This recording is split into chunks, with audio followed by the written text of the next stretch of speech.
En algunos momentos vamos a cambiar el español y vamos a hablar algunos panelistas también en su propio idioma. But in general, we invite you to have the devices for the translations. So, we are in the governance session. We have almost finished the day, and we need to wrap up these things in order to make it work. And the best way to do it is talking about governance, how we order the house in our countries, in the region, etc. And you have been talking about 2 days of the complexities of the management of Sargassum, how to process, how to pick it up on the beaches, and in general, how to manage that. It implies a different order of skills. And we have very skilled people here. I'm going to introduce first to Legina Henry from Barbados. Please, Legina, tell us something about what do you think that should be the governance here in your country and in the whole region in order to make it work. Thank you.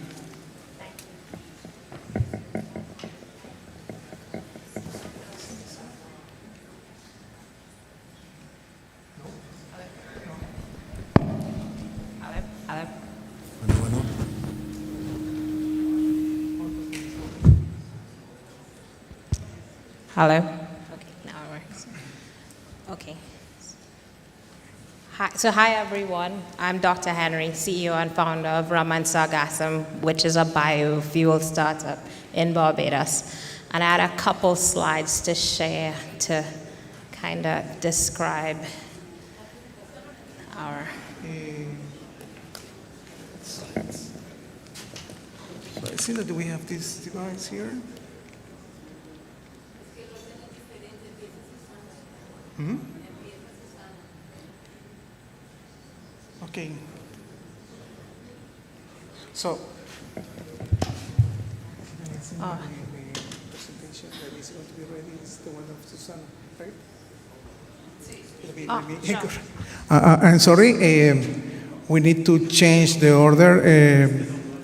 Regina is going to come later, but first will be Susana. And Susana is from Penuma, UNEP, and she's going to talk about the management. I'm sorry about that. It's okay. Good afternoon. I also have some slides.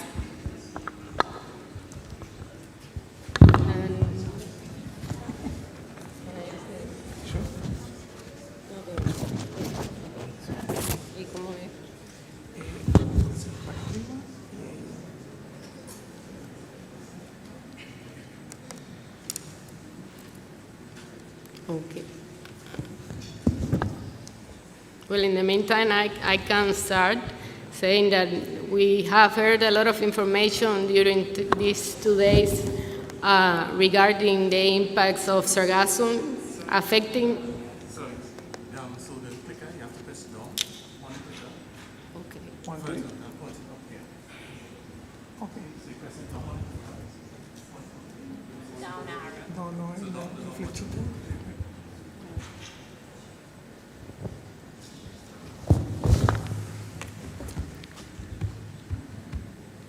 Oh, is there? Oh. El de abajo. Para arriba. Okay, so as I was saying, we have heard a lot of information regarding the Sargassum inundation impacts, affecting not only our beautiful beaches in the Caribbean region, but also critical sectors like fisheries, tourism, human health, and our marine and coastal biodiversity. We also heard yesterday about several national and regional initiatives, very successful, but also there was a common need for cohesion. So because some of these initiatives are held often in isolation, and this can affect missed opportunities and missed opportunities for collaboration. Some lessons learned are not shared, so yes, so we need to work in having a unified regulatory framework, and this is essential for continue managing the Sargassum inundations in the region. So the Cartagena Convention. Probably you heard about the Cartagena Convention yesterday from Mr. Jory, the focal point of the Netherlands, who is also the chair of the Bureau of the Cartagena Convention. And well, now I can tell you that the Cartagena Convention is the only legally binding regional agreement on the conservation and sustainable use of the marine biodiversity. So this is a legal framework that have been in place for almost 40 years, since 1986, that the Cartagena Convention entered into force. It was designed in 1983 and entered into force in 1986. So of the 28 countries of the wider Caribbean region, 26 are contracting parties to the Cartagena Convention, and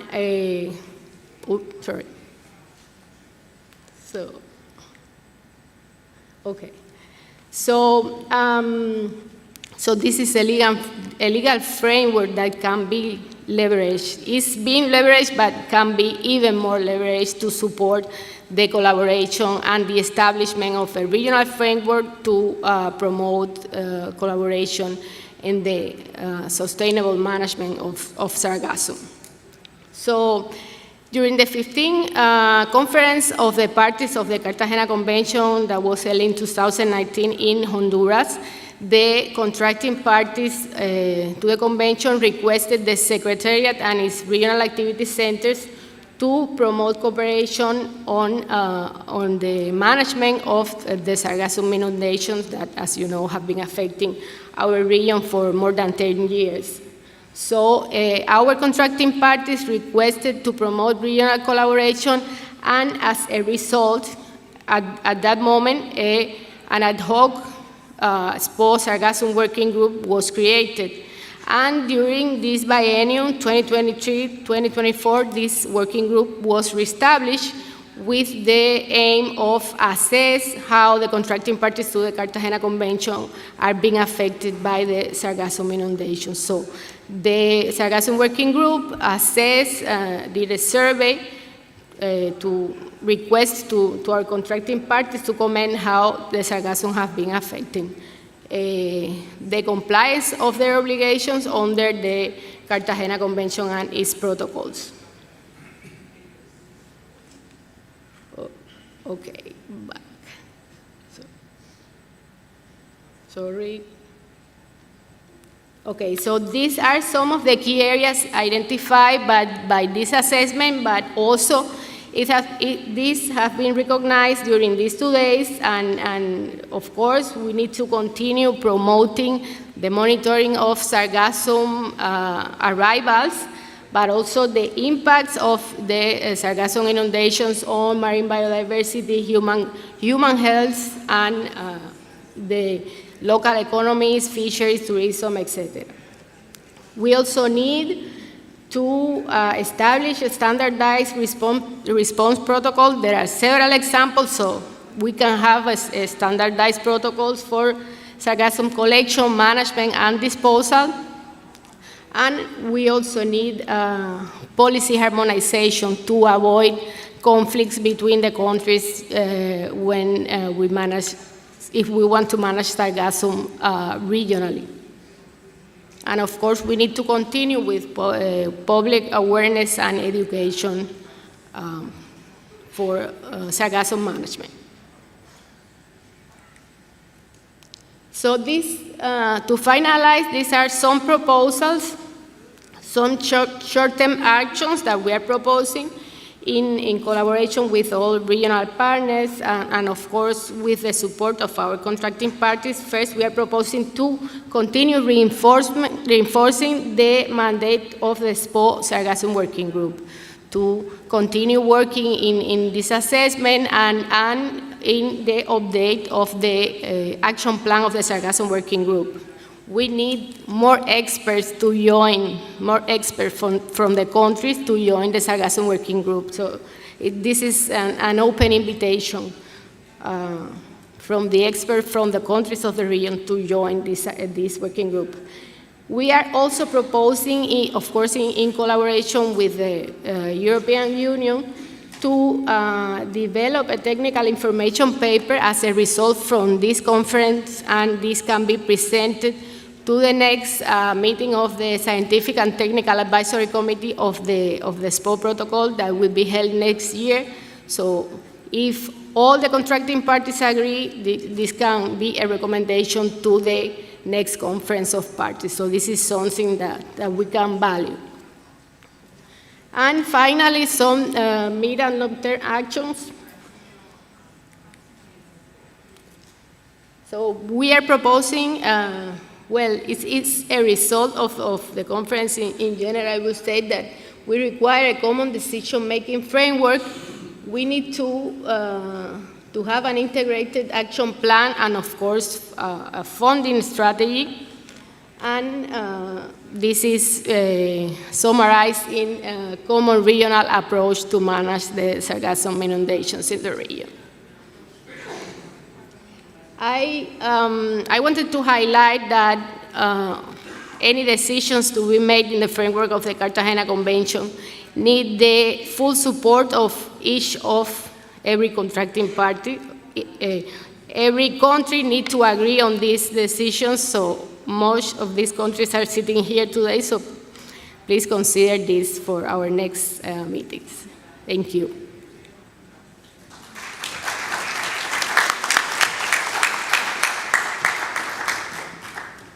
Thanks, Susana. Thanks, Susana. Well, we have now Dr. Pablo Arenas from NIMIPAS, Mexico. He's going to talk about the challenge of management, the sargassum in Mexico. Thanks. Buenas tardes.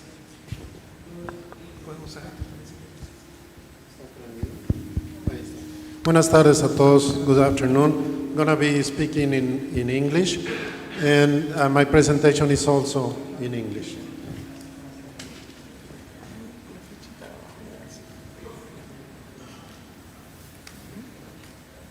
Okay.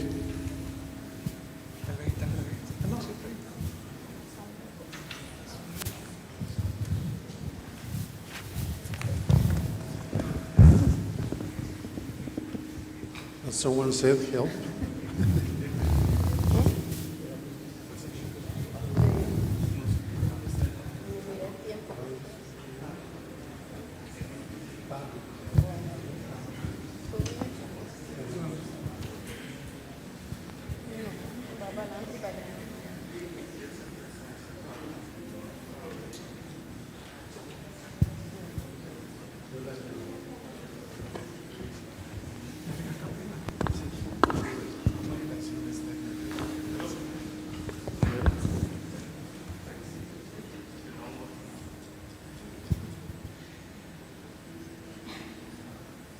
No?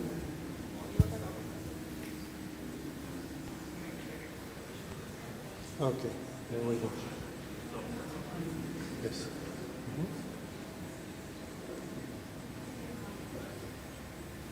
Already changed one. Another. We can start. Okay. Okay, sorry about it. Anyway, this session is about governance. We have listened throughout these 2 days about many regional agreements, many of the challenges we have on managing sargassum, and it's mostly sargassum on the beach, sargassum beached. I'm here to talk to you about sargassum at sea, which is a completely different aspect of this problem. So what have we learned so far? We have individual countries and persons and collective experiences, mostly on beach sargassum. And it's full of unclear, mixed, and sometimes contradictory regulations. In most countries, it's federal, it's local, it's regional.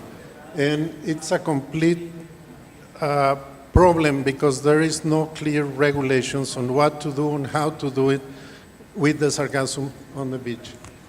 We had a meeting recently in Santo Domingo where we learned that sargassum can be an opportunity. This was a new set of ideas and directions on how to do with sargassum.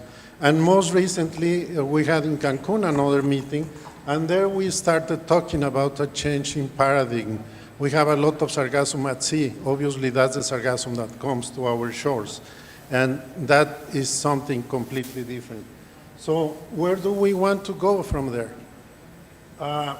Regarding sargassum at the beach, we need a set of coherent regulations. We are very far from having that at the individual country level, let alone at the regional level, on collection, transport, final deposition, and industrial transformation. But with sargassum at sea, it's different. What we need there is harvesting rules, how to regulate commercial ventures. It's a set of problems which is a lot less than the ones we have on the land. These are some questions to start discussions. Who is proprietary of sargassum? At the beach is one thing, at sea is another. There are all sorts of legal questions regarding ownership and regulations on permits and effort. I'm talking about sargassum at sea, sargassum in the natural medium where it grows, moves, and dies. Where? Well, we need research to find out exactly where to harvest sargassum and to do two things. First, to get an industrial-based material, and second, to mitigate the effects on the beaches for tourism and fishing and other industries. So we can do both, but we need research to find out exactly where to harvest sargassum. How are we going to do this? Well, we need research on harvest technology. We have heard about some of the efforts already in this meeting, but more research is needed on this. And how much sargassum can we harvest?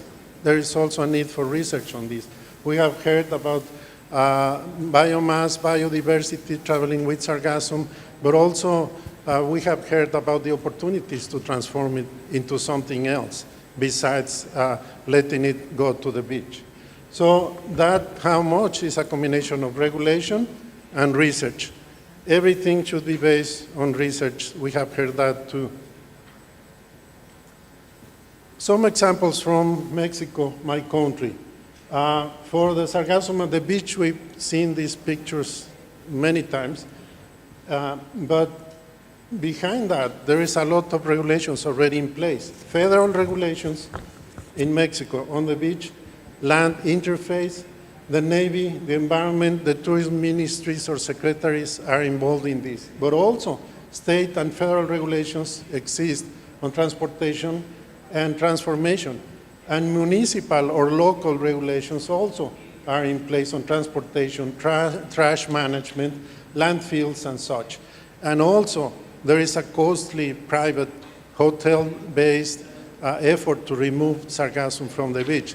We heard that it's in Mexico, only in Quintana Roo state, about $130 million annual investment of the hotel industry on cleaning the beach, which is never going to stop if we don't do something different. Regarding sargassum at sea, in Mexico and in many countries, fisheries laws, which are applicable here on natural resource management in the marine area, are federal. No state or local involvement in fisheries in Mexico, legally. So this is a matter of just one single ministry in Mexico, which is a federal one. And we already have experience on harvesting kelp in the Pacific, which is another kind of algae in the current of the Pacific. We have regulation there, we have permits, and we have an industry that transforms that into cosmetics and other things. It's only fisheries research and fisheries management authorities, only 2 institutions in the whole country, and we have a large set of regulations already available. They are based on research and involve permits, quotas, and all sorts of regulations from the fisheries perspective. So if we approach the harvesting of Sargassum using the legal framework that we have in place in Mexico, it's only 2 institutions, and there is a clear path for the industry or the investors to go there and harvest the Sargassum. There are permits, there are all sorts of regulations. I submit that most countries in the greater Caribbean have a similar set of regulations at sea, and most of the international agreements do not take this into account. But there are regular agreements, international agreements on fisheries resources that may be applicable, like highly migratory species treatment, treaty, and other similar regulations based on the law of the sea. So I submit that we consider harvesting Sargassum at sea, and we use the regulations that all the countries have in place in the region. So we want to change from this to this, taking care of biodiversity, sustainability, and all of this. We should do that. We have a great opportunity to do that. There is a lot of biomass out there. Mexico has started, we talk about action, Mexico has started this by moving a research vessel, a large research vessel for the marine area. Is the largest platform that we have in Mexico and in Latin America, one of the largest in the world, that is going to start a research project in the whole Caribbean. As you can see here, these are the EEZs of our region. There are no empty spaces in there, in the Caribbean basin. Every little piece of marine area can be claimed by some country. And so the country's regulations on marine resources apply for each and every one of our countries. This is the largest area of Sargassum recorded in 2018. As you can see, it starts from almost Africa, crosses the area throughout the national jurisdictional areas, marine areas of Brazil, Venezuela, Colombia, and then gets into the Caribbean. So based on this information, Mexico has planned a 5-stage campaign to study the Sargassum at sea, exactly where it lives. We know, as we have heard a lot already about Sargassum on the beach, but that's not where it lives, it's where it ends, and it's bad. But it lives in there. So we must go out and study it in there. This 5-stage international, multilateral, multidiscipline research project is open to us and to all. We invite everyone in all the countries in the region to share with Mexico on this. There will be space in our research vessel for all the academia and for all the people from the navies and from all the ministries of the countries that would like to share with us on this research project.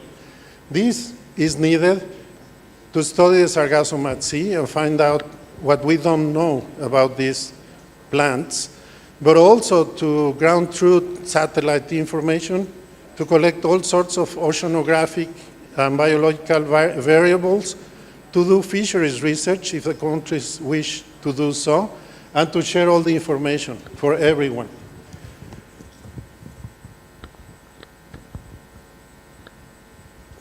We have already started. Just a few days ago, we concluded the first cruise. This is a pilot cruise of 15 days carried out in Mexican waters with the vessel. and we have already collected valuable information that we are analyzing. We hope next year to change and go from the Mexican EEZ to the EEZs of all the countries in the Caribbean. We are going to do studies of this unique ecosystem to find out where it starts, how it goes to where it goes, which animals and plants are also carried with it. We need a regional and holistic approach. Otherwise, we will be condemned forever to look at the sargassum on the beach. We need to go out to the sea and collect it in there. We are going to do in situ sampling, on-field studies, and as I said, oceanographic data and calibration. We have many challenges. One of them is to agree, all the countries, on such a research, but Mexico has the platform already in the Caribbean. It's, as we speak, in Cozumel, in the island of the Caribbean Mexican, and is ready to start this research.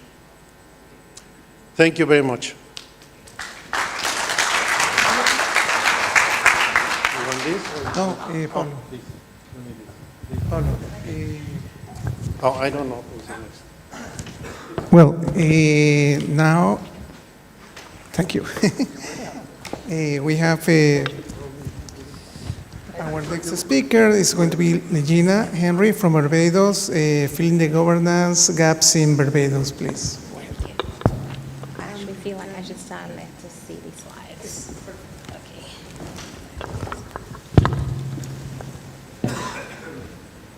So you said down. Is that the town?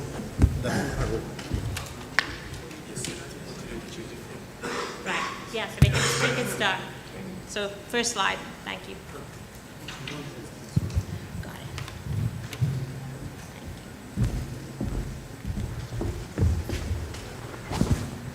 All right, so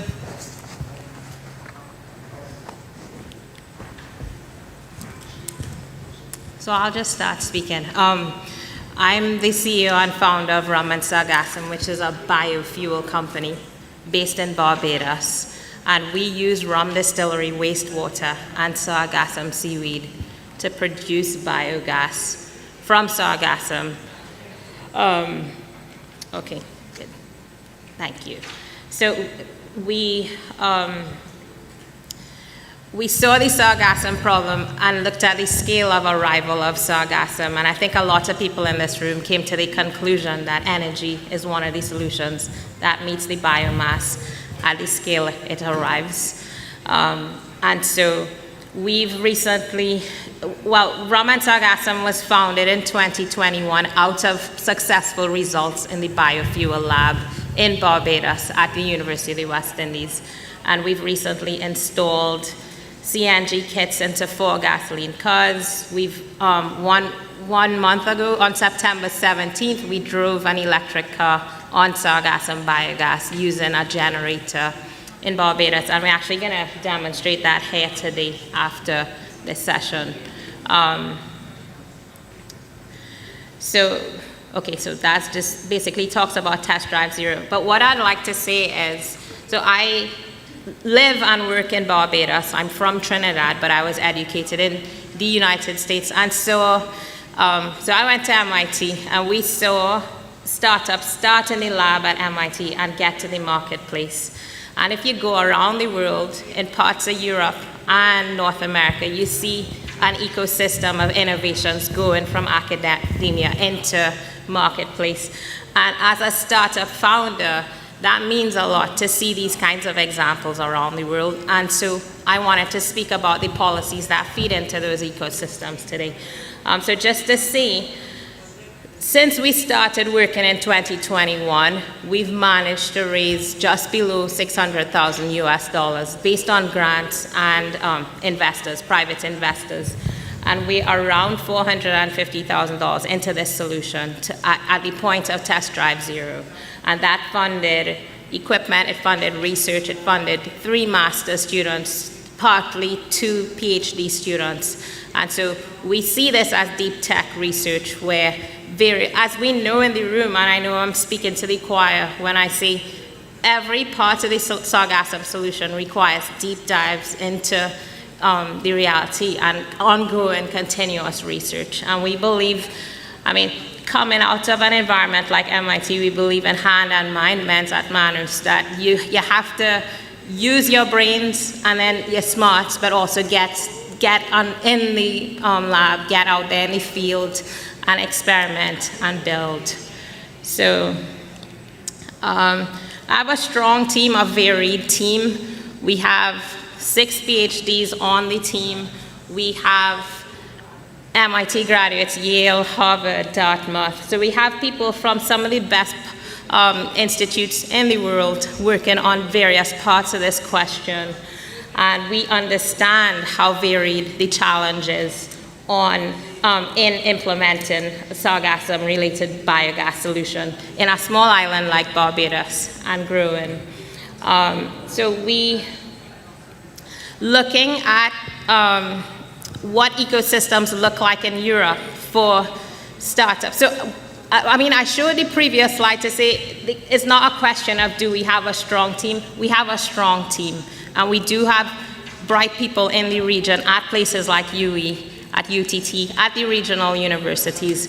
But one of the things we're missing is that ecosystem from going from the lab into the marketplace. So I put up some examples, which I won't go through all, but if we just look in detail at the first couple of them. So these are, let's look at the EU and policy instruments in the EU that help innovators move to the marketplace. So the first one, Horizon Europe, supports breakthrough innovations with grants up to $2.5 million in blended finance. And that would be probably to get somebody just past where we just did Test Drive Zero. That cost us a certain amount. My next thing is this 5-car pilot in Barbados.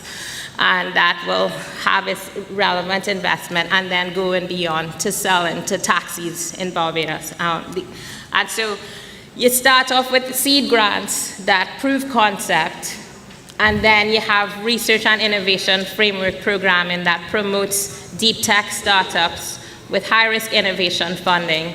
And so we've seen examples and actually pulled up some examples of businesses out of academia that were supported by the Horizon Europe program. So 2 examples on the slide are Cala Medical and CoreWave. So that is Europe. Sorry, I touched the wrong arrow. The Invest EU program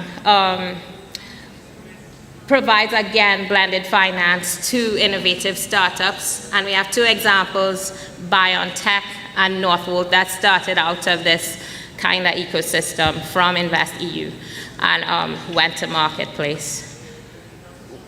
Looking over at the US, one good example is the SBIR program, where different departments of the federal government say, here's a seed grant, prove it in the lab. Then here's stage 2, which usually is around $2 million to have a small commercial pilot. And then they kind of figure out together with startups, how do you scale this now into industry? And so when I think of SARGASSUM, and I think about what needs to be answered in order for us to successfully make it in the marketplace over a sustained period of time, even somebody earlier asked the question, SARGASSUM is a floating ecosystem. Are we going to just suck this whole ecosystem out to the ocean and lose all the benefits? And the answer is no. You can't do it. We're not going to allow that. But how do we wisely harvest and leave in a way that we could long-term benefit from this floating rainforest with energy and other solutions while still reaping the benefits of having this rainforest out there in our waters? So, and in fact, that's one of my PhD candidates at Cave Hill. She's looking at the question of sustainable harvesting at sea. And so, I guess that's the main point of my talk today. The intro is that there are examples of international policy instruments that allow academia to take innovations from the lab into the marketplace. We see it in Europe, we see it in North America, and we would love to see it for the universities here in places like Barbados, Grenada, Trinidad, Jamaica, Antigua. We have campuses, we have bright students. This region of the world has the highest number of Nobel laureates per capita in poetry. We have the ocean, we sit and think by the ocean all the time, and it makes us creative and it makes us bright. And we need to tap into that human capital with ecosystems that will encourage and support. Thank you.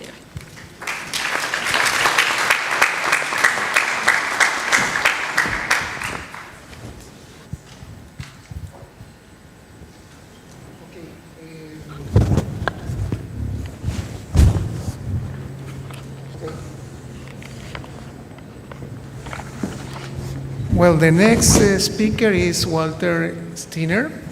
He is an expert in biomass. Please, Walter, introduce a little bit about yourself, your work, and then go to the jugular. Hey, thank you very much. Thank you. Thank you very much. Walter Steiner, German Biomass. Walter Steiner, German Biomass Research Center. We are working on SARGASSUM projects which are financed from the German government as consultants for the GIZ. Walter, you should use that mic. Okay.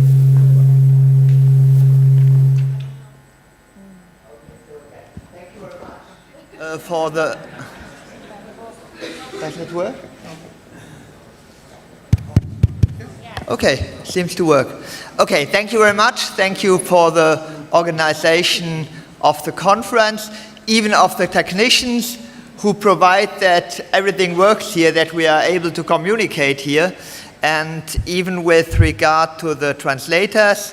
Thank you very much for being here, and thank you very much that I may work in the topic of SARGASSUM, financed by the German government on a project from the GIZ whom we are consulting. We are the German Biomass Research Center. I'm relatively new in the topic of SARGASSUM. Since this year I'm working on it and had a little bit view to the topic 10 years ago, but we do a couple of work in the topic of biomass research, biorefinery issues, bioenergy, and the integration into the energy system. So, governance on SARGASSUM utilization chains. What does that mean? At the end, we saw multiple value chains in the area of SARGASSUM. We have multiple options to make products from it.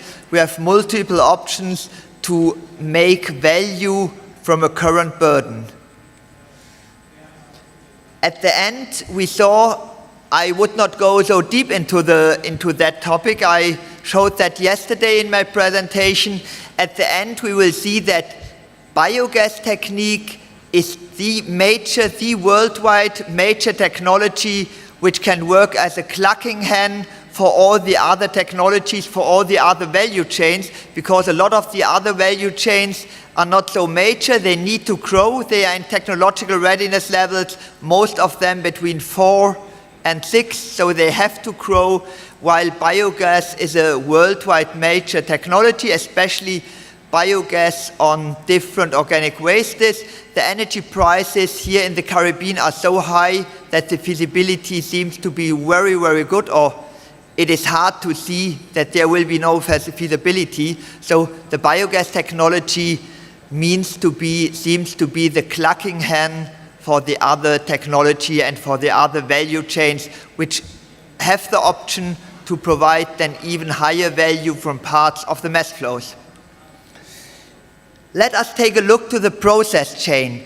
The process chain for the different technologies, for the different value chains, even for the biogas, begins with the harvest, with some pre-storage, with the logistics, we should integrate the organic waste into the topic, because that reduces a couple of challenges, the challenge of seasonality, the challenge of salinity, the challenge of the provision, the challenge of the major technology, of the worldwide proven technology, is much easier to solve by combining the organic waste topic with the Sargassum topic and bring it both together to biogas, and so that then the other products can later be the Sargassum high value products, can then be integrated and can then add additional value.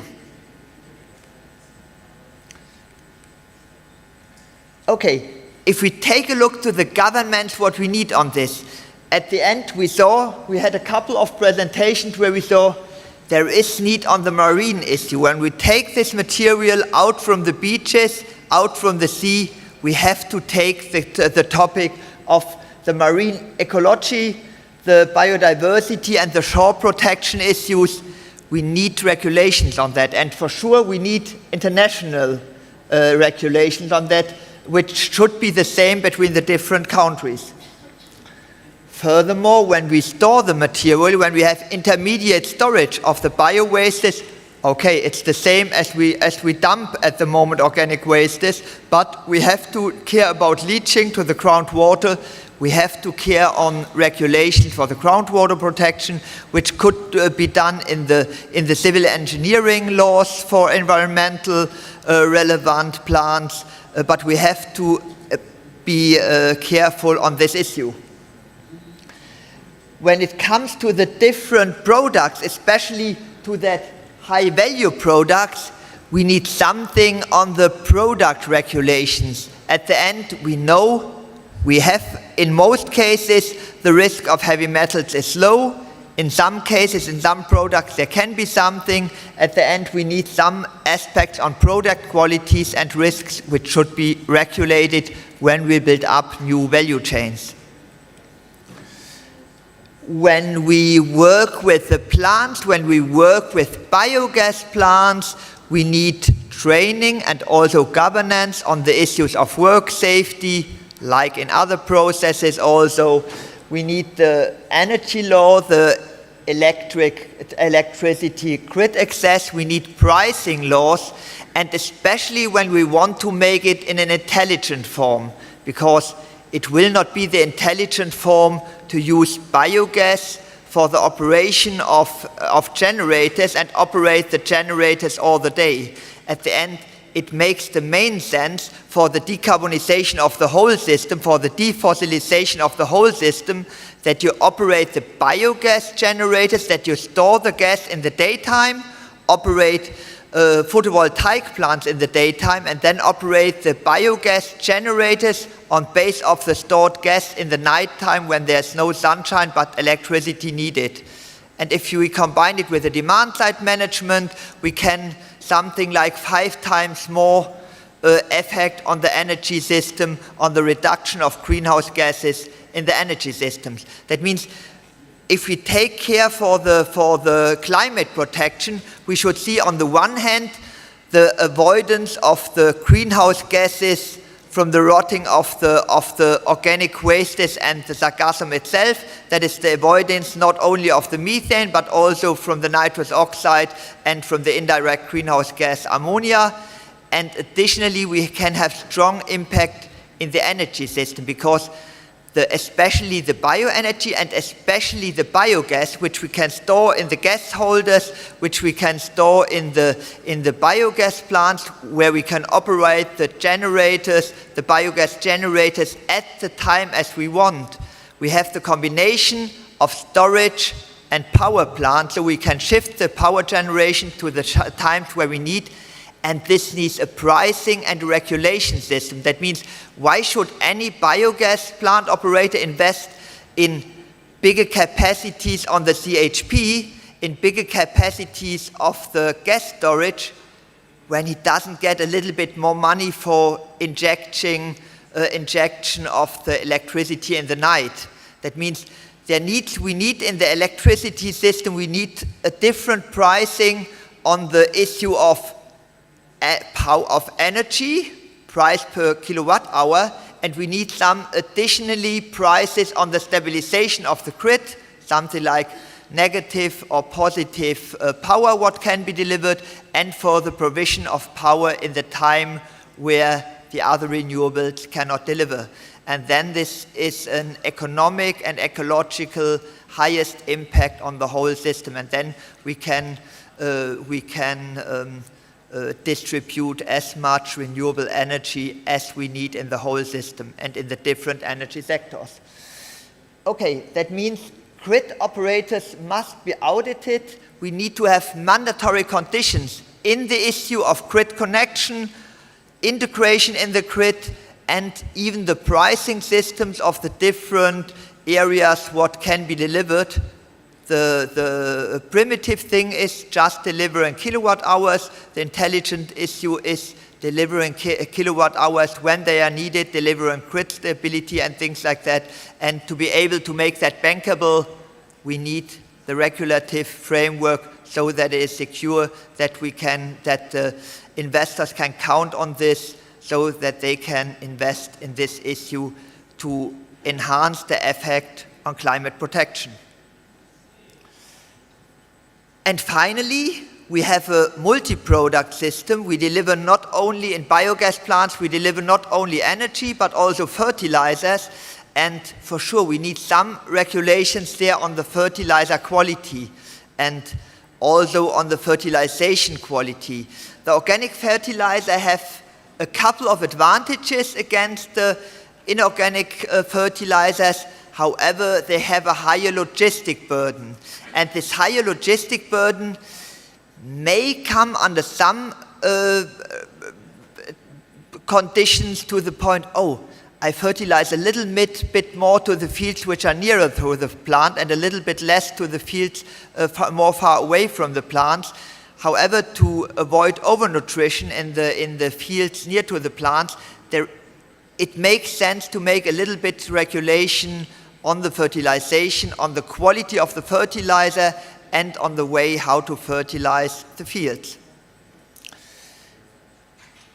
At the end, summing up, using SARGASSUM affects many areas of law. The technical solutions and the governance must be developed and established together to become successful. At the end, we have a couple of experience on that areas. So please don't make it everything so complicated as we do in Germany, but in principle, we have a couple of experience on that issues. Thank you very much.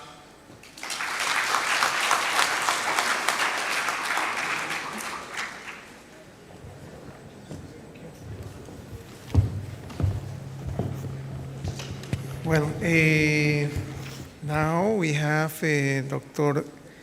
Enrique Pujivet from República Dominicana. And he's talking about the increasing participation and sharing responsibilities to overcome limitation in SARGASSUM governance there. Para abajo, para allá, la flechita. Sí, siempre toca y aquí avanza la presentación si quieres.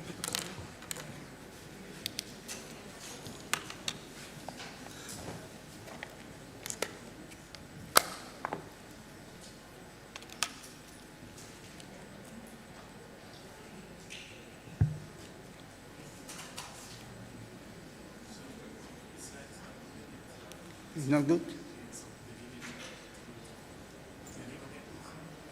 Enrique.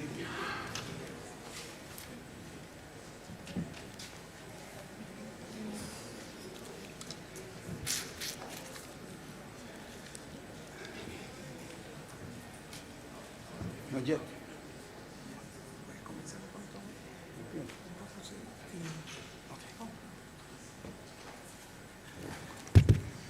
Muy buenas tardes.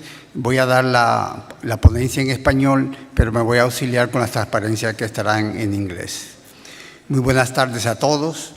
Mi nombre es Enrique Pujivet, soy biólogo marino del Ministerio de Medio Ambiente y Recursos Naturales y trabajo directamente en el Viceministerio de Recursos Costeros y Marinos. Es un honor para mí compartir con todos ustedes nuestra experiencia en República Dominicana en la gestión del sargazo. Como bien sabemos, este fenómeno ha transformado drásticamente nuestros ecosistemas costeros y ha generado una serie de desafíos complejos. Hoy quiero enfocarme en uno de los más importantes, precisamente la gobernanza.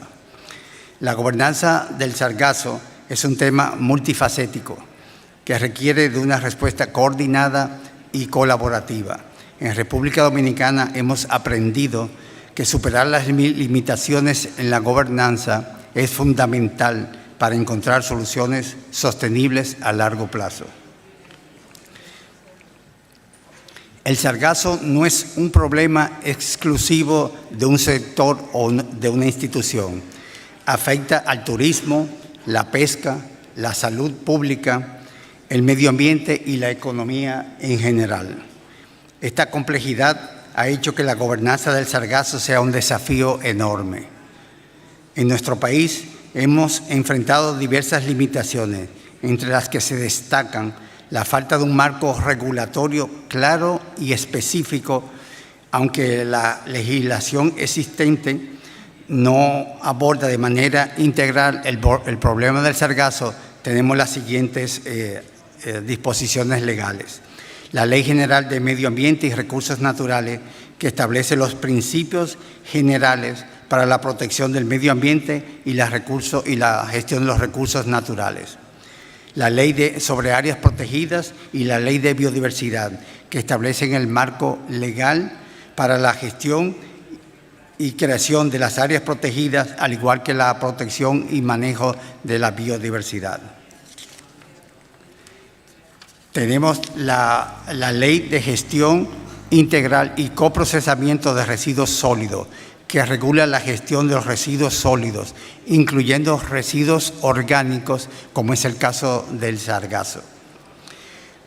Más recientemente, y por disposiciones y por la necesidad de conocer la situación del sargazo y sobre todo involucrar a las personas o instituciones privadas principalmente y las academias, que son los más interesados y posiblemente afectados, el Ministerio de Medio Ambiente creó a partir del año 2021 lo que se llamó la Mesa Multisectorial para el Manejo de Sargazo.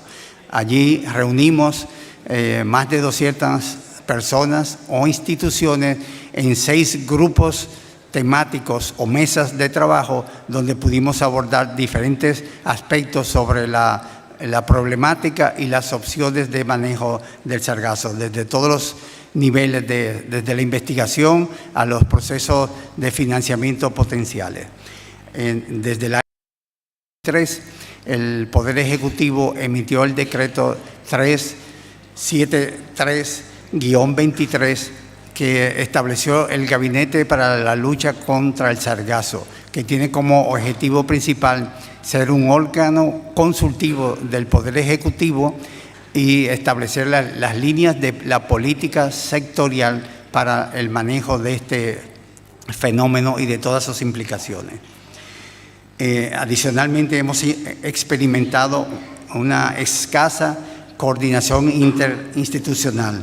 Muchas de las instituciones, tanto gubernamentales como privadas, que con competencias o accionar en el tema, históricamente han trabajado de manera aislada. Afortunadamente, con las accionar de la mesa multisectorial y ahora más recientemente con el gabinete, se ha logrado mejorar la coordinación entre los diversos actores. Tenemos limitaciones presupuestarias. La gestión del sargazo, mucha inversión en todos sus aspectos y es significativa y en ocasiones ha sido muy difícil de obtener. ¿Quién no tiene problema con cualquier acción que se tenga que ver con sargazo? Y sigue siendo para todos nosotros y los diversos actores un problema primordial. Hay falta de participación locales. Son comunidades locales, costeras, que son las más afectadas por el sargazo. No solamente porque son las que viven ahí, sino que su quehacer del diario vivir lo pone directamente de cara al problema y al impacto. Y no siempre han sido incluidas en la toma de decisiones. lo cual sigue siendo preocupante para nuestro país. Para superar estas limitaciones, consideramos que ha sido fundamental, uno, fortalecer el marco institucional. Estamos abocados a crear un marco regulatorio específico para la gestión del sargazo, que establezca responsabilidades claras y mecanismos de coordinación entre las diferentes instituciones, tanto públicas como privadas. Promover la participación ciudadana, sobre todo involucrando a las comunidades costeras, al sector privado y a las academias en la toma de decisiones y en la implementación de las soluciones. Sobre todo las comunidades costeras, que como ya dije antes, son las que sufren directamente los impactos de este fenómeno, y sobre todo que debemos de reconocer que muchas de esas comunidades tienen los conocimientos tradicionales que nos pudieran ayudar en el manejo de este nuevo fenómeno para nosotros. Adicionalmente, es necesario promover la cooperación internacional, establecer alianzas con otros países de la región y con organismos internacionales para compartir conocimientos, experiencias y sobre todo las buenas prácticas.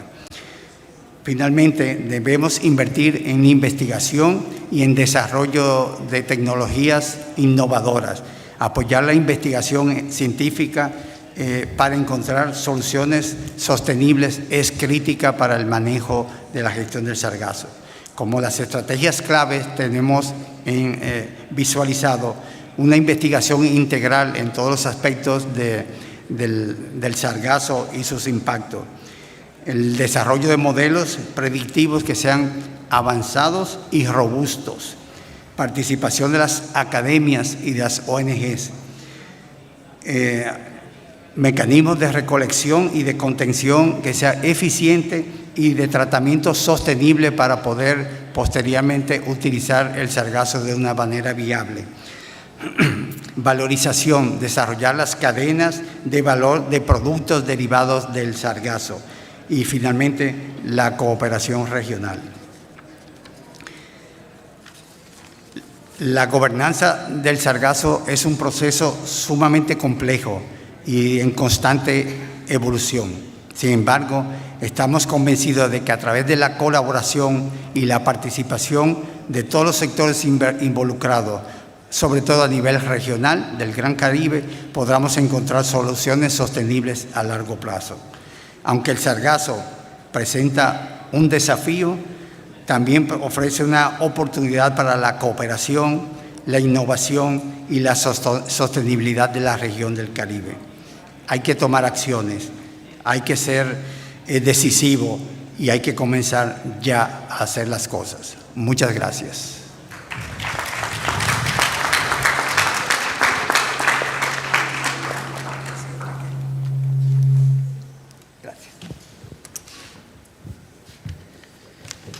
Well, thank you, Enrique.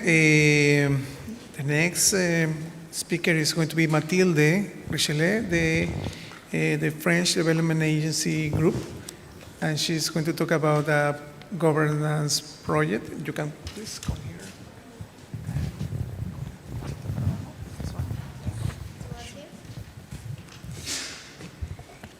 here. Good afternoon, everyone. So I will discuss governance on managing Sargassum influxes from the perspective of an implementation agency. I am Mathilde Richelet. I work for Expertise France in the biodiversity division. So Expertise France is a French public agency working on international cooperation, and we are part of the AFD group. Sorry, I forgot. Exactly. So the French Development Agency, and it's been almost a year now, along with AFD, that we are working on the development of a regional project to address the issue of Sargassum. So first, how we proceed to develop a project, we start from making an assessment of the needs, and we identify the gaps in the management of Sargassum. So we've met with many different actors, public actors from fisheries division, environmental division, research institutes, private sector as well, but also other implementation agencies to better coordinate. So as you see here in the conference, it's a very rich ecosystem. And then we design a tailored project to assemble all the relevant expertise and the partnership. But to make this diagnosis, of course, as Sargassum, it's, as we all know, a very complex issue that affects all the aspects of life. We categorize all the challenges and the difficulties that can be faced in the different steps of managing Sargassum influxes, starting from early detection. So we categorize into structural constraints, which are basically the aspect that we will not work on based on the nature of project development and its duration. We will focus on the organizational barriers and the technical challenges. So of course that can be discussed. I'm sure you can add many other challenges and say that, oh no, this is not a challenge, we can face it. That's why we still keep on always discussing with all the stakeholders. And yes, until so for all the phase until valorization and commercialization. So based on this diagnosis, we structured the project into 3 different axes. So the first axis is to support regional coordination. So it's a general word, but we really want to support all the existing platform and existing working groups on all the stakeholders involved in the different steps of management, and to enrich them, enlarge them, to invite other members of or representatives from other Caribbean states. And the goal here is really to capitalize on all the experiences. So one common thing we saw also in the diagnosis is that there was a lack of data and a lack of information. When we talk to Caribbean public actor, they are wondering what the other island is doing. So we saw and we noticed that there is a big need for more exchanges and also a practical workshop on to develop more good practices. The second axis, linked to the first, is to directly support the Caribbean states in developing a roadmap for managing Sargassum and to set up a management framework. So by that we mean organizing a chain of factors or strengthen the chain of factors that already exist at all the steps of management.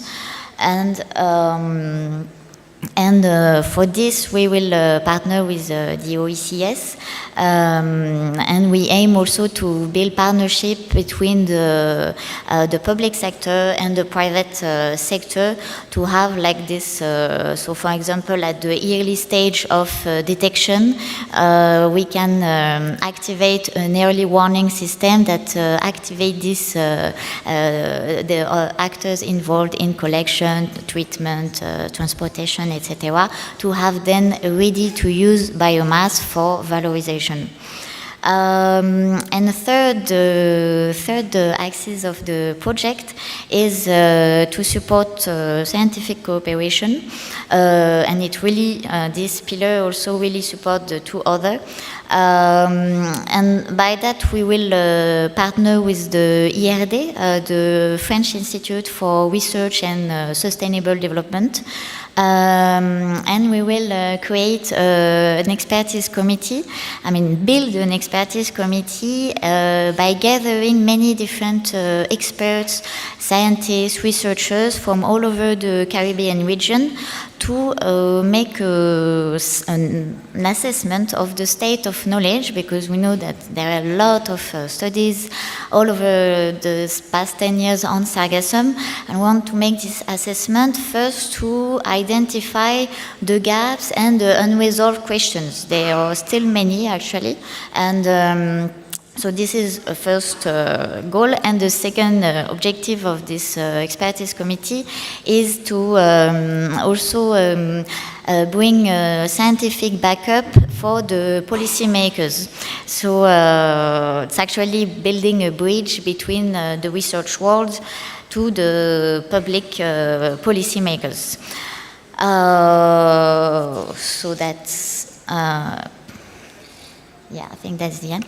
But one last thing I wanted to say is that we will launch the project in 2025, and I see it as a very big opportunity to build a strong partnership in the region, but also in the national level between very different type of actors. And one last thing I would like to say is that we have to remain very flexible as implementation agency also to because it's a very uncertain issue, and we don't know if we're going to have influxes next year, but we still have to work on it. So thank you. I put my detail if you need more information or explore any partnership. Thank you.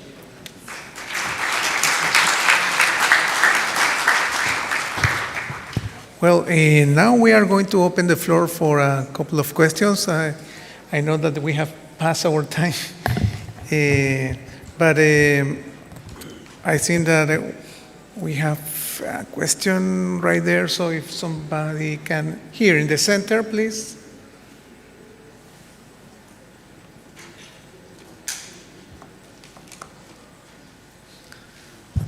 So please identify yourself and the agency where you work in.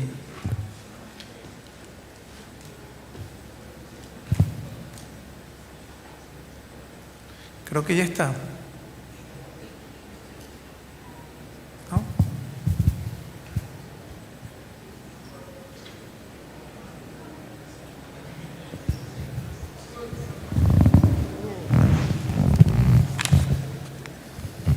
Okay, we have an announcement that I'm going to make it before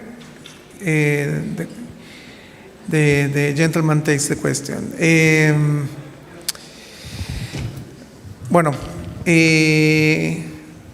We're going to have the platform online open for another month. So if you cannot have the opportunity to make a question here to the members of the panel, all of we can be in exchange of ideas using the platform.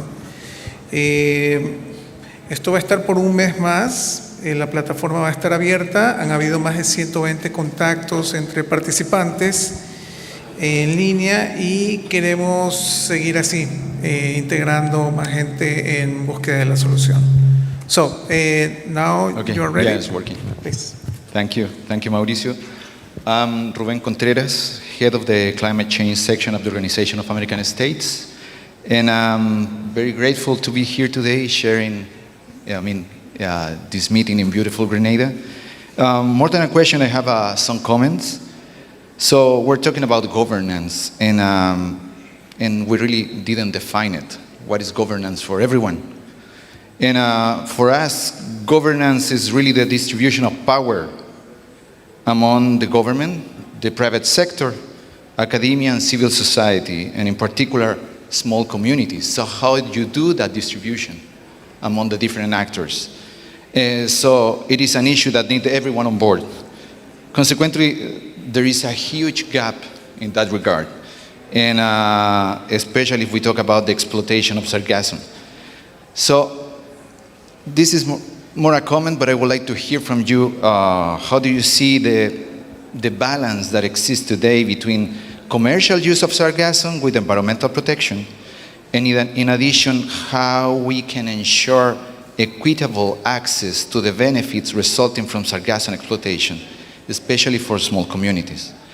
And finally, I think someone already mentioned it, but I think it's really important. Sargassum doesn't know about borders. So at the Organization of American States, we have been working on transboundary issues for more than 60 years, and we're already working, and we would like to continue working, and happy to support the countries in the region to advance on these issues. So thank you. Thank you for your comment. And I don't know if there is another question over there, please. The lady? Yeah. Oh. Sorry, next. Hello, everyone. My name is Clemens from the German Development Agency, GSZ. I'm happy to announce that the German government will grant us funding for a 10 million technical cooperation project on organic waste management and sargassum management. We are currently preparing that. It will be starting similar like the project of Expedite France in 2025, and it will be a 4-year project in the CARICOM region. We have a fact-finding mission, whatever, planning workshop in the next 2 days. So if you have any ideas for us, please reach out to us. Thank you very much. Thank you.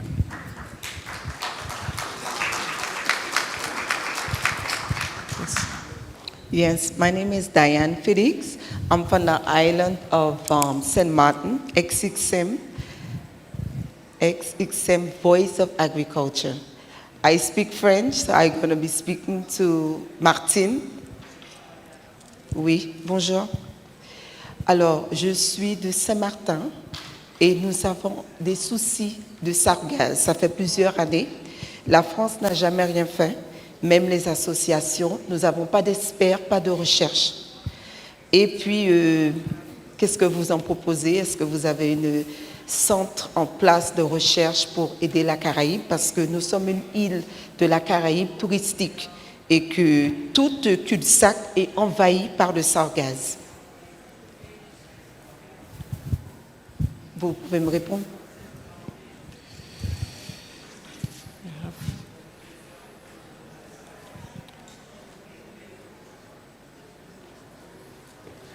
If it don't work, you can come here, Matilde, and answer from here, please. Yes, so I will answer in English or French. Yes. English, yeah. So yeah, actually, Saint-Martin is not in my mandate as its fence, but because we work with other countries. But we want also to include all the stakeholders that have worked on managing sargassum influxes in Guadeloupe, in Martinique, in Saint-Martin, because there is a big experience in those territories, and to bring those experience to capitalize on this experience. But as solutions for Saint-Martin, I'm not the one that can answer this question. Sorry. Merci. Thank you. Thanks. The last question with the lady in that side of the room, please.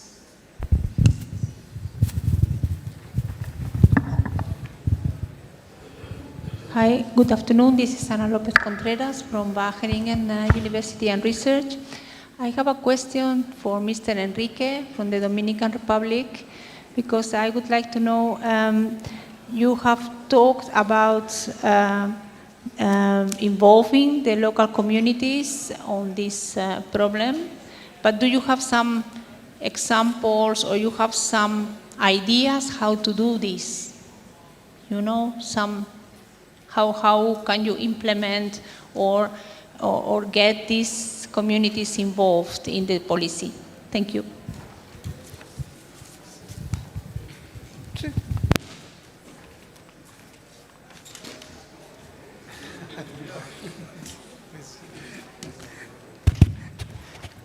Sí, gracias. Para nosotros, en el Ministerio de Medio Ambiente, siempre fue muy importante el involucramiento de las comunidades.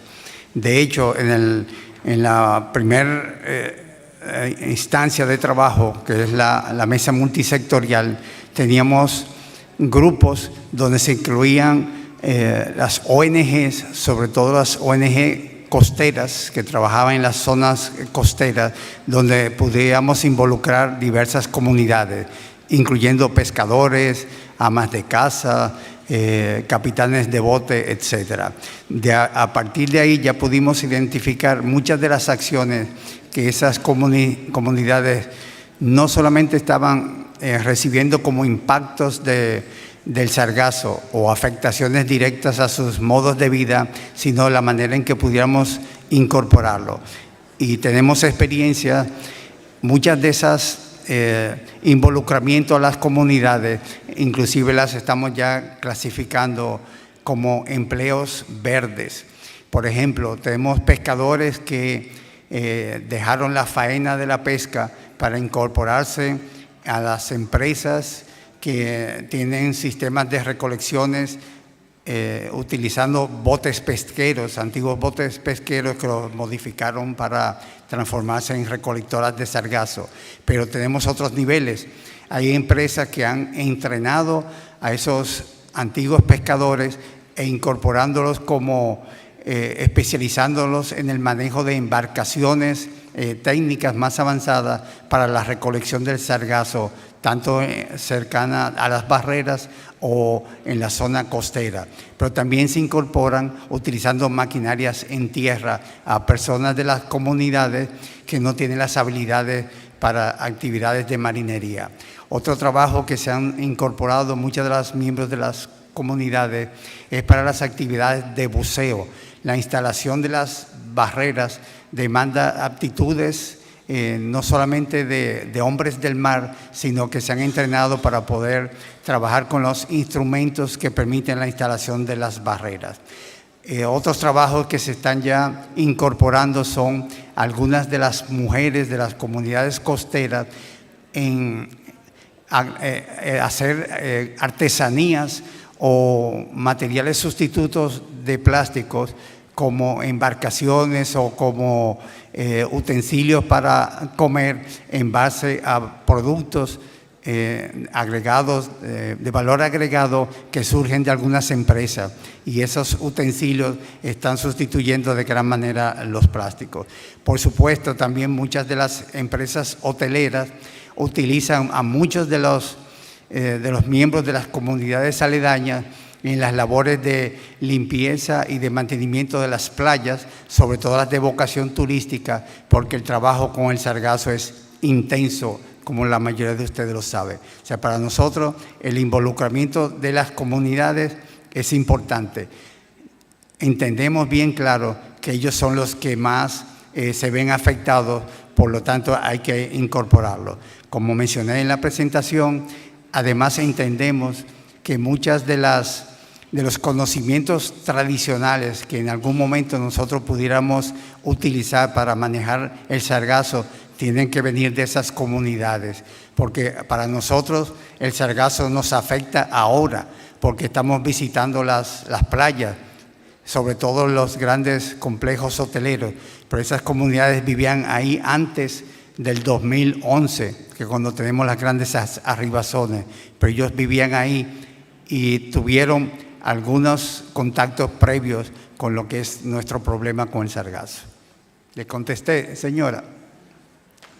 Gracias.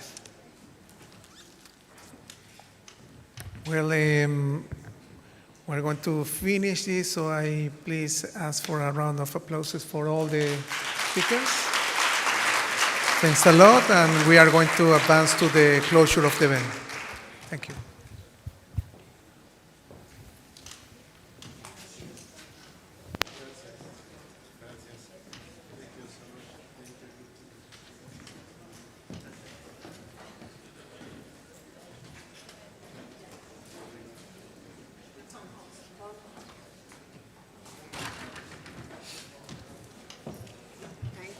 Thank you.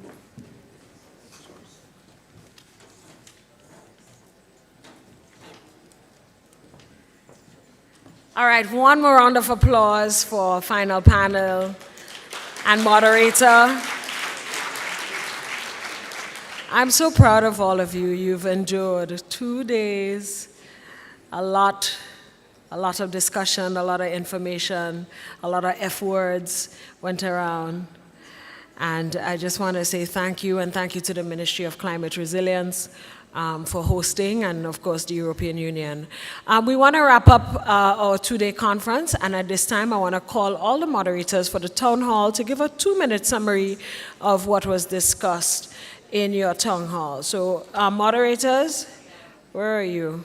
Should be about 4 of you. So if you just give a 2-minute summary, don't mind the timer says 10, you only have 2 minutes. And I'm going to have my whip. All right, so moderators are here. Let's give them a round of applause. We're going to have a 2-minute summary, and then we're going to close off our conference on SARGASSUM. Thank you.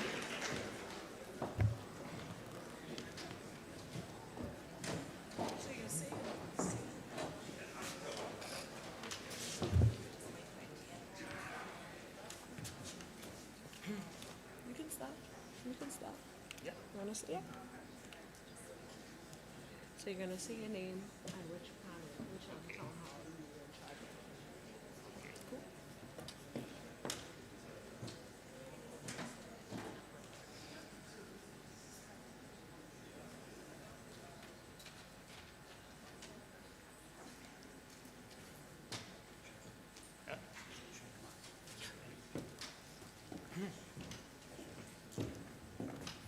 Let me see my notes. Well, hello everyone. We do have small time just a little bit time to make a recap on the town hall, investment town hall we had earlier this day. So, but just I would like to take just 30 seconds to say thank you regarding the investment town halls. Was a big effort, and I would like to first thank Cristina from EIB. Yeah, Cristina, and I don't want to forget anyone, but for Cristina from EIB, also the European Commission delegation in Barbados, David, your team, Donna, also the external support from Marta, Jessica, and many others. A big thanks, because it was a big effort in the last week, even months. So, just saying that, I was moderating the business town hall regarding detection, collection, and storage of Sargassum. And let me see my notes. I will be very brief. We had a very engaging and open conversation on that topic, and of course, the collection is the first step in the value chain of the Sargassum. It sets, of course, it's very important because it sets the foundation for what's next for the rest of these stages. So,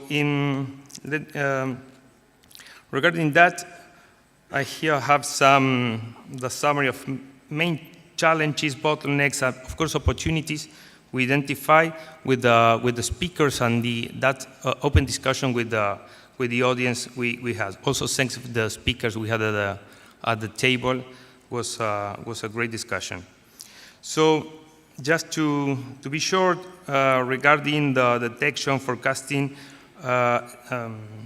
challenges, of course, I will mention some challenges, on the other side, some opportunities we identified.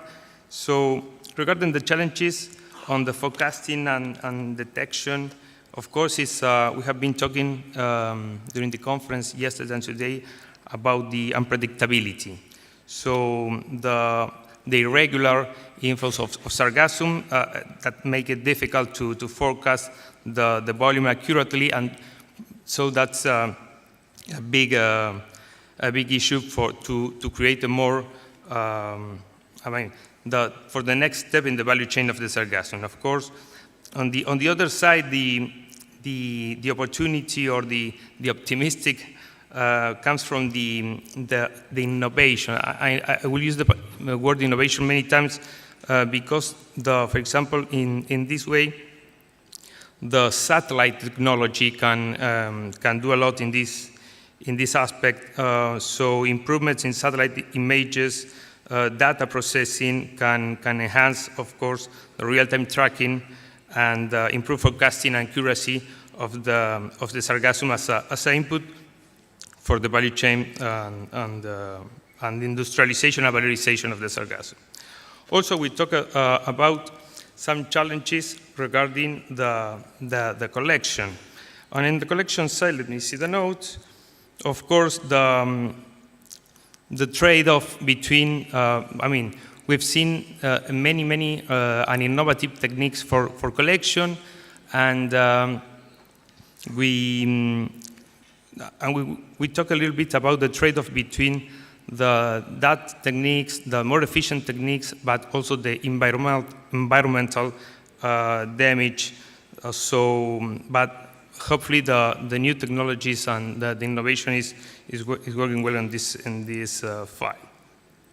So, but we talked a little bit also about we have been talking recently about governance. I mean, the governance is a very important how to deal with we have seen some policy gaps along the value chain of the sargassum that it's like a loop for the development of a market. I've seen Nacho from Siswilov, he was mentioned during the conversation about we need to move from the sargassum, of course, as a waste to the economic asset, but we need some rules to create a market, and so the governance is a very important aspect also.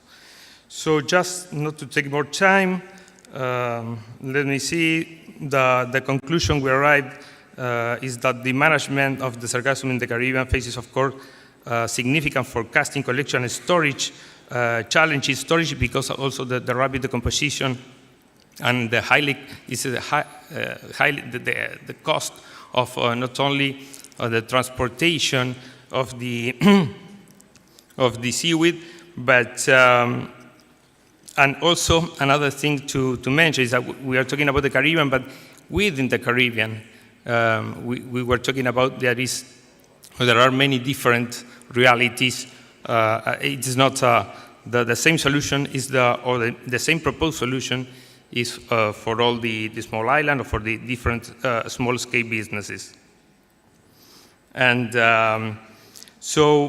but the opportunities comes from the emerging technologies and the innovation that for improving both the short-term and the long-term management, utilization of the sargassum as a resourcing, and of course the collaboration. And so I guess the main words, if I have to summarize the table, is innovation, but the other way is collaboration, coordination between different actors, different stakeholders, along this third stage.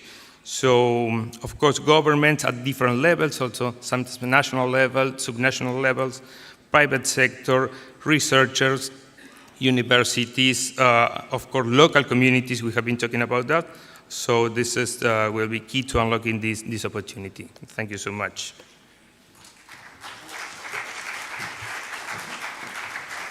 Thank you. So we're going to stop the timer now, and we're going to start it at 2 minutes. Hold on. All right there. Okay. All right, great. So I'm going to put on my school teacher hat now, right? When the bell goes, we stop, right? Yeah? So next speaker, we have 2 minutes on the clock.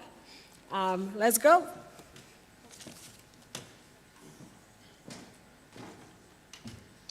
Okay, 2 minutes. So for those of you that were not in the town hall for agriculture and construction, as you might have already heard throughout the past 2 days, biostimulants and construction opportunities are a big thing for sargassum-based products. And we heard from 3 different companies that generate biostimulants, and we heard about the benefits of these biostimulants, proven benefits from actual products that are out in the market. They increase the soil health, they increase the crop productivity, they decrease emissions from the use of synthetic fertilizers, they decrease the costs for those that are replacing these synthetic fertilizers, and they also increase the resilience to heat stress. Now, this was something very new to me, and I expect that it is for you too. And it also might increase the resilience to diseases. So this is not only mitigation, but also adaptation benefits. As well, these biostimulants can be generated by combining other wastes, such as food waste. So this is multiple benefits. We heard from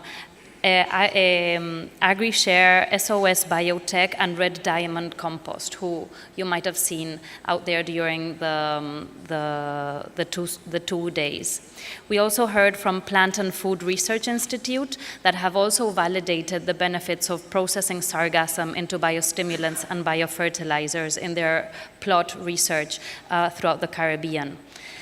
After that, we heard from an innovative company called Trazos 3D, which turn waste sargassum into ceramic 3D printed structures that can be used for multiple purposes, from constructing housing that can be used, for example, for stress reconstruction after disasters, to also restoring coral reefs through artificial coral reefs. Now, this is super important because we're left in the Caribbean with only 20% of our natural reefs. So being able to restore coral reefs through sargassum is changing a problem into a solution that is very much needed. We identified some bottlenecks that most of you have already heard. It's difficult to access financing due to the restrictive criteria of financial institutions and the expected large size of funding, because projects in the Caribbean might be smaller than expected. And many times there is a required cash contribution versus in-kind contribution. There are regulations that require very time-consuming applications and permits that don't allow for rapid access to finance and deployment of projects. And there's difficulty in access to collected fresh sargassum. But we didn't stop looking at bottlenecks. We also looked at solutions. And let me tell you that this is there are very optimistic solutions that can be deployed as action items as from this conference onwards. One is to develop a database and establish a network of synergies between companies and sargassum-based businesses, because not all the businesses need the same kind of sargassum. So the waste product of one business can become the input of another business, reducing the cost of the collection, transport, and main input of the businesses. On the other side, we need to ensure that financial institutions have adequate criteria for these companies to access the adequate finance that they need. And as we heard previously in the governance sections, governments need to establish regulation to incentivize sargassum collection and processing, and streamline these regulatory process for the implementation of, for example, artificial coral reefs. So to wrap up, we need to establish a hub between countries to collect and transport sargassum in between countries, because sargassum might be high in one country and not where the actual company is established. And as mentioned previously, an international framework to guarantee sargassum is collected and processed in a sustainable way is extremely necessary. Thank you so much for listening. It was a fascinating discussion, and I hope that we take these action items forward.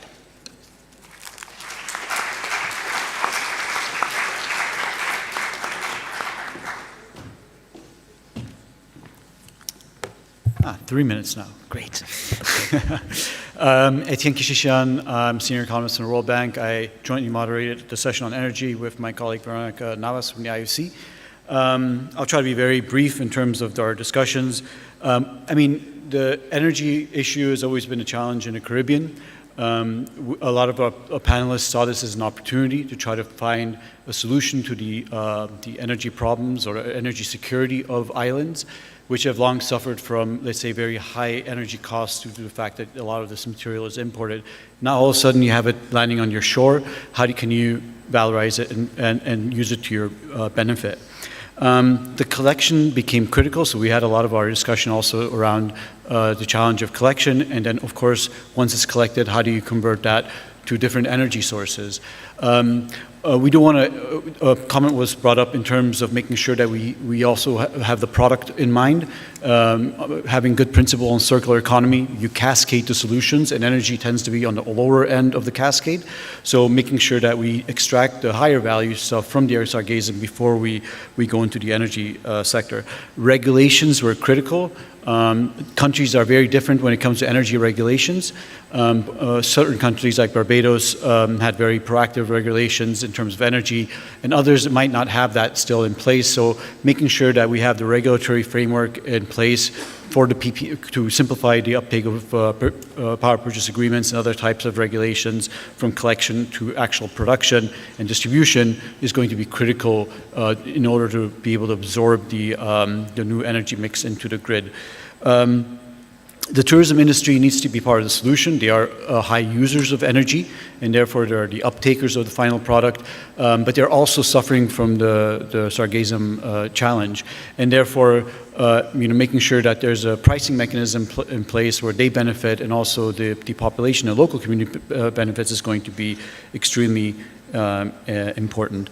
Something else, a common theme was to make sure that we localize the solutions. Every island, every country is very different in terms of characteristics in the way the economy is structured.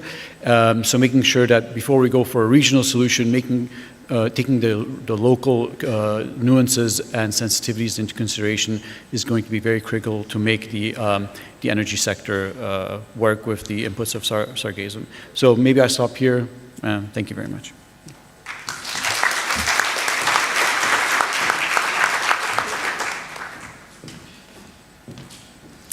Good afternoon, everyone. Christina Eiseler from the European Investment Bank. Let me first thank the organizers, the European Commission, the OECS, and the Government of Grenada, and also special thanks to CAF for the collaboration with the European Investment Bank for the activities of today.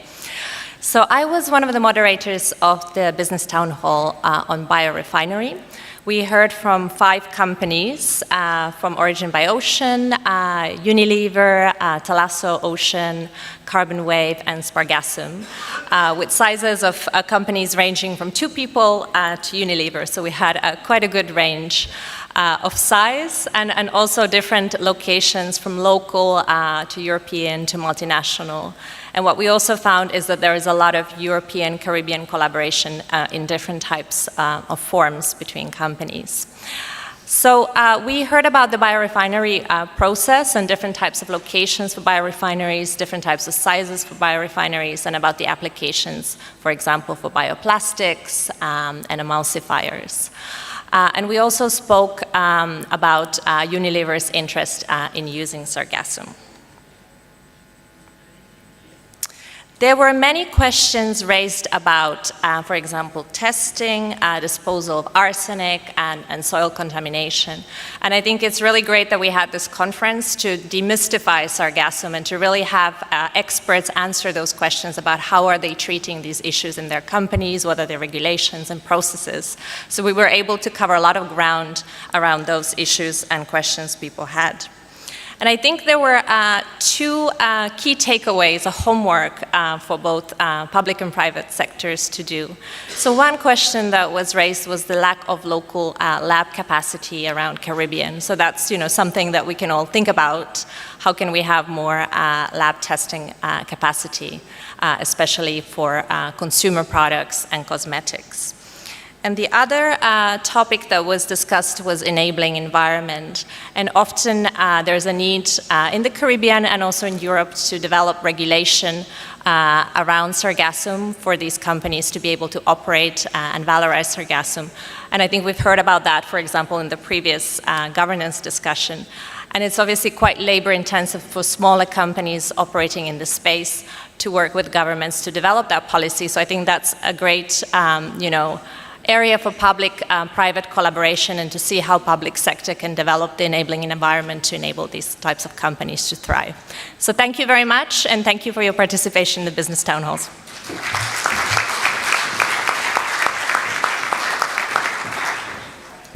And thank you to all of you for moderating our town hall meetings, and thank you so much for participating. Have a good one. And now we want to wrap up. Oh.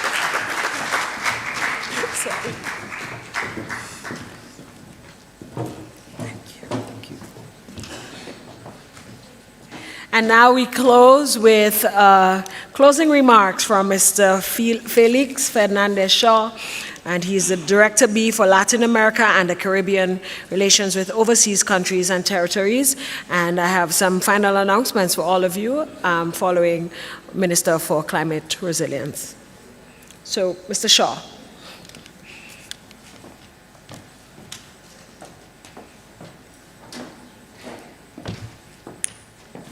Okay, well, I think we've had a lot of fun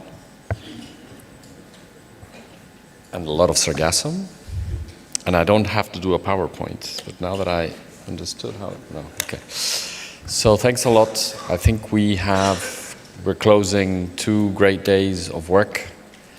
I want to thank Minister James and Prime Minister Mitchell and their team, P.S. Johnson, for all the work you've been doing to make this happen. OECS, Chamberlain, you know that. We loved Didacos even if he had to leave.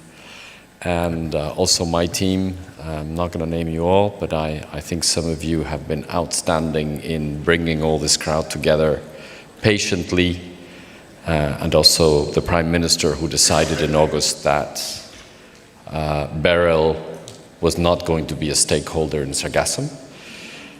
Therefore, he decided to keep it going.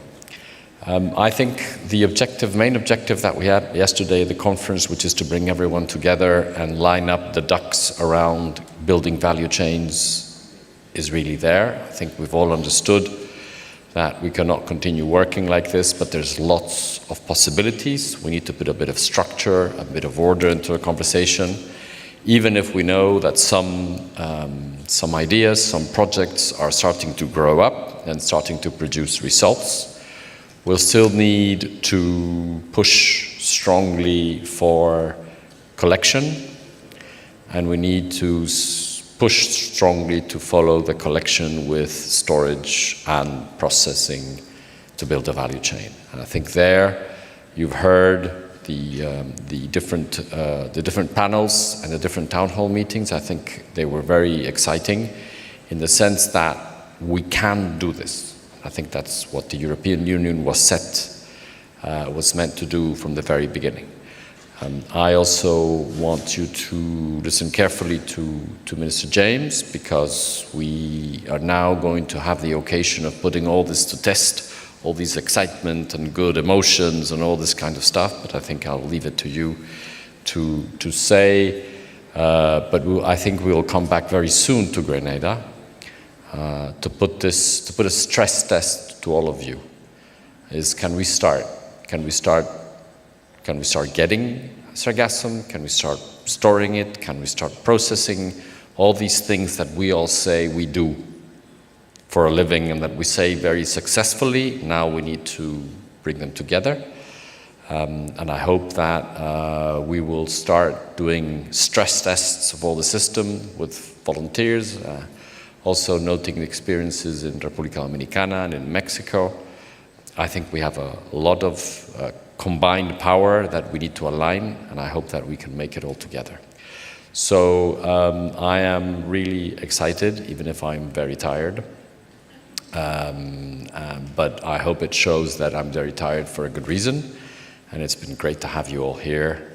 I'm so tired, I'm not going to pull a joke. That was a joke. So thanks a lot again, Minister. Thanks a lot. Thank you.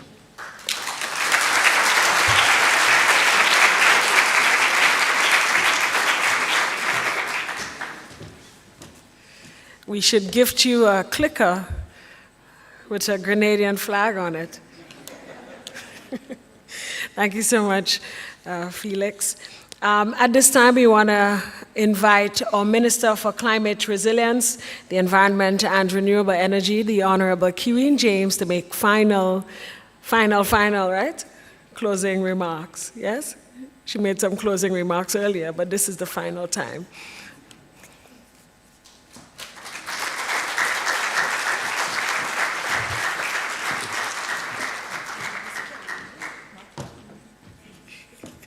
Thank you so much, Neela. Good afternoon, everyone. Good afternoon. We're on the home stretch. We should be energized. So as we conclude on the second EU-Caribbean Global Gateway Conference on SARGASSUM, it is evident that this gathering has not only underscored the severity of the SARGASSUM crisis, but has also revealed immense opportunities for sustainable development, innovation, and economic advancement within the Caribbean and beyond. Our discussions have been deeply insightful, opening new opportunities and avenues for collaboration and action as we navigate this complex challenge together. Over the past 2 days, we have engaged in meaningful exchanges, sharing invaluable knowledge and diverse perspectives.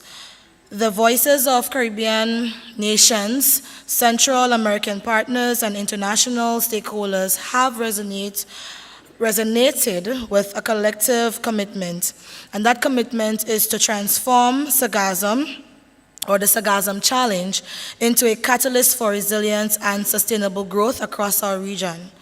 This conference, ladies and gentlemen, has also demonstrated that while the magnitude of the issue is undeniable, so too is our ability to rise to the occasion with innovation, cooperation, and vision. A key outcome of our discussions has been the strong endorsement for the establishment or establishing a regional SARGASSUM Secretariat, and I'm proud to announce that Grenada has offered to serve as the host country for this initiative. Yes, you can clap. This secretariat will play a critical role in harmonizing our regional efforts, fostering policy development, coordinating research, and ensuring sustainable management practices. We envision this as a hub of excellence, one that not only consolidates our efforts, but also strengthens the Caribbean's leadership in addressing the SARGASSUM issue on a global stage. In tandem with this, the unanimous call for a SARGASSUM information hub was another landmark achievement of this conference.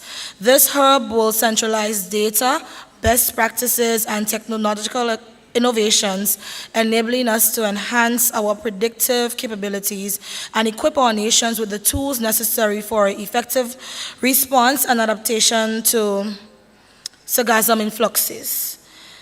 It will serve as a beacon of knowledge, offering real-time solutions for mitigating the environmental and economic impacts of SARGASSUM also.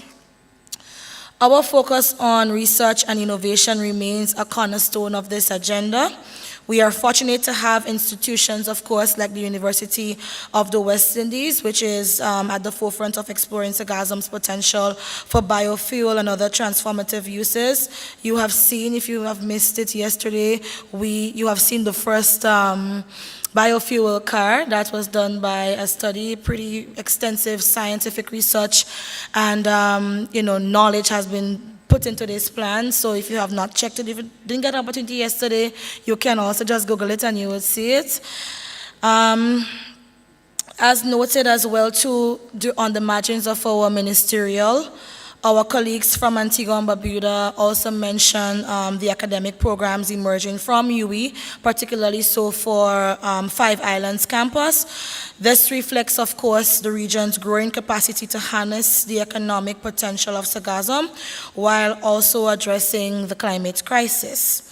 This conference has also reaffirmed the importance of strong regional and international partnerships, from the innovative SACUP initiative in Guadeloupe to Mexico's contributions of best practices. It is clear that collaboration is key so that we do not duplicate efforts.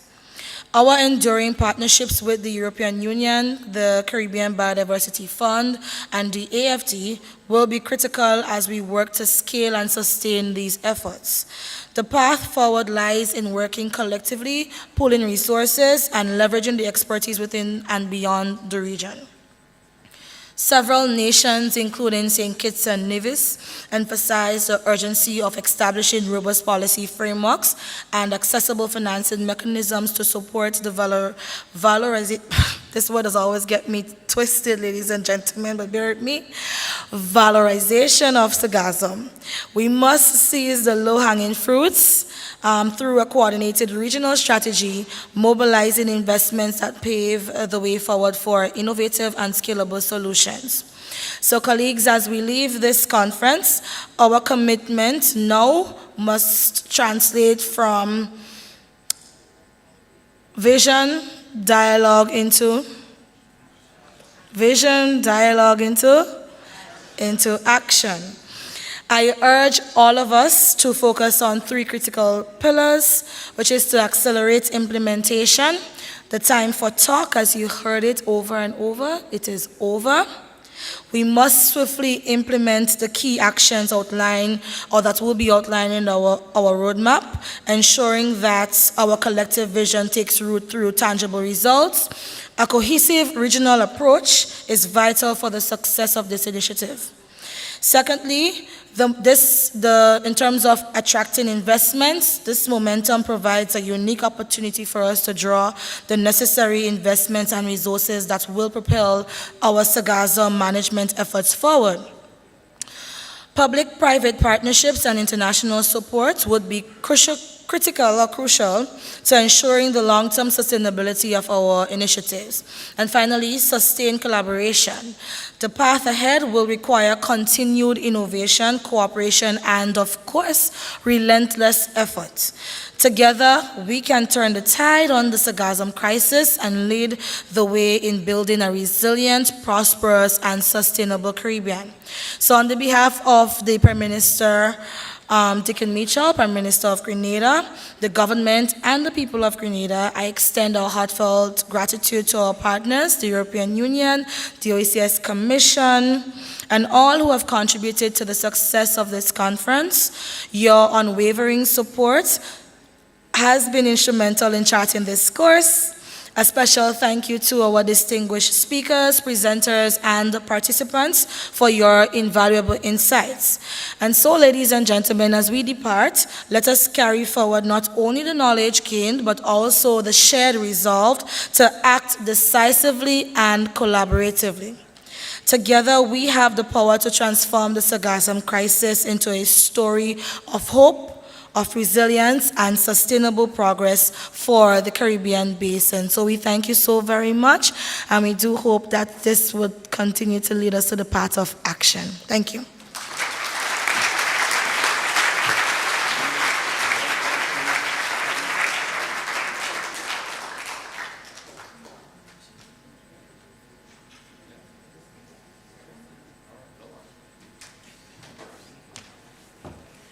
Thank you, Honorable Karine James, Minister for Climate Resilience, the Environment and Renewable Energy. Ladies and gentlemen, we've come to the end of our two-day conference on SARGASSUM, Turning the Tide, Sustainable Practices and Economic Opportunities for SARGASSUM in the Caribbean Basin. Give yourself a round of applause.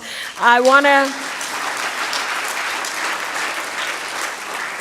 want to thank you and thank the Ministry of Climate Resilience, the Environment and Renewable Energy for the opportunity to be with you for the last 2 days. It has been an absolute pleasure, and I know I didn't say my name. My name is Neela Etienne, and again, it has been an absolute pleasure. Before you leave, make sure you get a chance to drive the SARGASSUM and Rum car. I believe it's right outside the doors. Before you leave, one more thing. I want each of you to shout shout or scream something you learn. One word. Those of you who can follow instructions. One word, not two. One word on sargassum. Can you do that? Everybody have their word, or you need a minute? 10 seconds. Think of a word. Wait, I'll tell you when to scream it, all right? Y'all ready? Y'all have your word? Y'all ready? 5, 4, 3, 2, 1. Sargassum!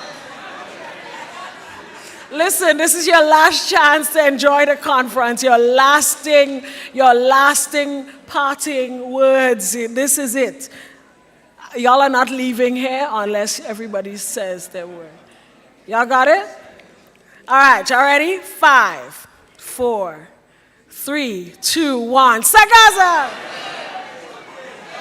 All right, you're dismissed. Have a good afternoon, everybody. You overcome them all and your stand is strong. And even on the biggest stage as a little nation, you show the whole world that you belong. So I raise in my glass and song card. When I see my flag flying like a beacon on top the hill. Hail Grenada, hail Grenada, hail. I even tried to blow it down, but my flag is still. Hail Grenada, hail, all the time. When I see my flag flying like a beacon on top the hill. Hail Grenada, hail. I even tried to blow it down, but my flag is still. Hail Grenada, hail.